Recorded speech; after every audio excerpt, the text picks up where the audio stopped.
किसी नगर में एक व्यक्ति रहता था। उसने परदेश के साथ व्यापार किया, मेहनत फली, कमाई हुई और उसकी गिनती सेठों में होने लगी। महल जैसी हवेली बन गई।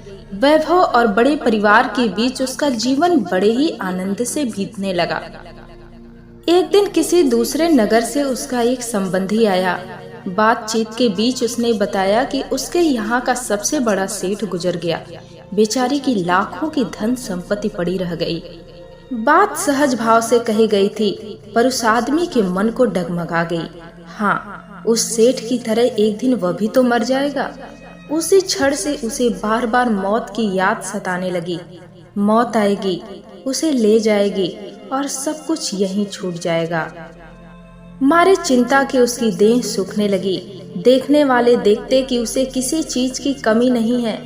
उस पर उसके भीतर का दुख ऐसा था कि किसी से कहा भी नहीं जा सकता था।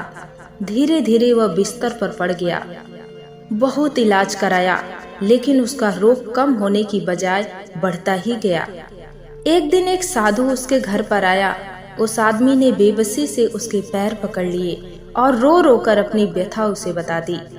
सुनकर साधु हंस पड़ा और बोला, तुम्हारे रोग का इलाज तो बहुत ही सरल है। उस आदमी को खोए प्राण मानो लौट आए। अधीर होकर उसने पूछा, स्वामी जी, वह इलाज क्या है?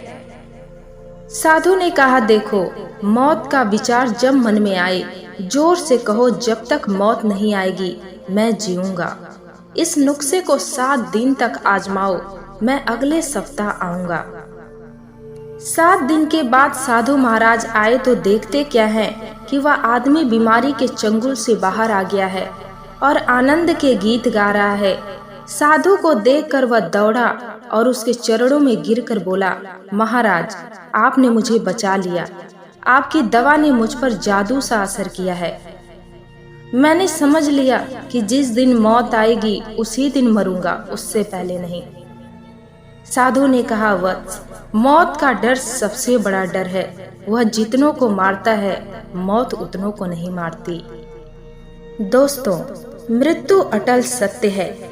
जो भी इस धरती पर जन्म लिया है, उसे एक न एक दिन इसे छोड़ना भी पड़ता है।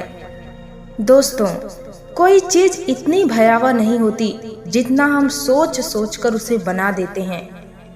आप किसी बात से जितना डरेंगे, वो आपको उतना ही डराएगी। जब आपको पता है कि जो भी जन्म लेता है उसकी मृत्यु निश्चित है, तो फिर घबराना क्यों? मृत्यु से डरना क्या? क्या आप अकेले हैं जो इसका सामना करेंगे?